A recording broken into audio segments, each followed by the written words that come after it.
Dear mind, do you know my mother says I'm special?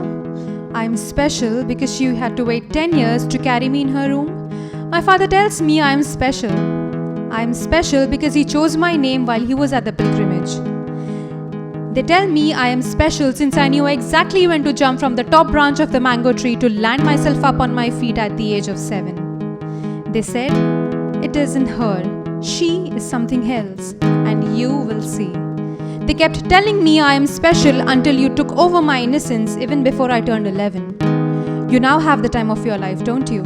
You laugh at me, you call me names, you think I am a failure. So here I am standing in front of you, tall and proud, but then I came this way a little long ago, and it was not so easy to be here. But people often ask me that, how you became you when everything was so perfect. I looked away at zero and I thought to myself, man, I'm a man of circumstances and choices. I became me when I heard them voices. The voices that turned into noises and busted my head. You see, my father a soldier, 16 guards was guarding the border. 25 years, it took the bullet to feed the family. Yes sir, taking the order. My mother a nightingale saved them 100 of lives. Cut them umbilical cords even when the winter grew colder. Summer was still fine, but the life would be too harsh, no one told her. 20 years they still have, and 30 years ago they had 20 years in between. It was tough to grow like that. I've been noticing everything since I was 10 minus 15. How it is to be like in a dysfunctional family. I can write a saga for you, rum it like this, rum it like that, da-da, dee-dee-dum, da-da for you. And let me tell you one thing more, that I love them to the core. But then what do you do when you wake up in the morning to the screams and you can't have more? Gore like a Ramsey brother movie. My life was like that. I didn't want it to be a husband like this. I didn't want it a wife like that. All I know that a little kid just went quiet. I knew that no one was wrong against them, but I didn't know who was right. School was fucked up any which way. Shouldn't even look at you. You were beaten and bullied to the bench, and then you came home to a brand new fight. And then hero is standing and people asking you, were you already born this wild like a freak on a leash? I just said, man, I just don't know. I just give a shout out to man Baksheesh. I tell them, but it made me strong, like I ate quiche. Dear mind, do you even have a snooze button? Cause I'm sick of you. You hit me at the odd hours, you pull me back from a slumber. You hit me when I'm out buying groceries and the middle-aged auntie looks at me. Maybe she isn't looking, but you make me believe she judges me for the way I pour a kilo of loose sugar into the bag. So I drop the measuring cup, duck the polythene and sneak into the aisle parallel. I take 3 rounds until I'm sure she's no longer at the counter. You hit me when I leave home for work and choose to walk instead of taking the auto rickshaw. But you make me believe all the eyes are on me and I owe them an answer, so I remove my phone, pretend to tap numbers on the unlit display and talk to myself, hoping this would help me avoid the unwanted social interaction.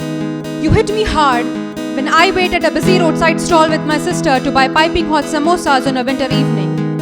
I had been enjoying the sunset just 15 minutes ago. But now you tell me I'm gonna miss that bus I ought to take back home, so I panic. My hands perspire as if I'm being made to sit in a hot clay tandoor oven. You hit me hard when I should be celebrating, but instead I cry in the middle of a public transport just because you thought it was wise to remind me of a conversation I had a few years ago. And now I feel, what if I could have replied back? Would things be different? You hit me out of nowhere. You cripple me every time I take a step towards initiating a conversation with my loved ones. I dial my sister, but I only let out a soft hello. How do I tell her I feel overwhelmed for no reason? You remind me it is a bad idea. You repeat it over and over again. You are a disgrace. You are a disappointment. You are worthless. You are no good. You are a burden. So I create scenarios in my head that seldom exist. I try to lie on my bed, but the moment my head hits the soft pillow, I feel heaviness in my chest. I can't breathe. I grasp for breath. My heart, it beats at a rage. It might crack open the ribcage, and the pressure builds up in my head enough for it to explode in a rage. It is 3 a.m. and I hear a loud insistent banging on the door. Someone shouts, "Open! Open! Open!" I know it is a bad move, but the banging continues louder and louder each time. So I walk up to the door. You remind me, it's a trap, but I open it anyway. there you are, engulfed in darkness. My dear mind, you can't define me every time. I have finally hit the snooze button. They said I'm special, remember? And now, after being your slave of 20 years, I finally believe them. Won't you see how far have I come?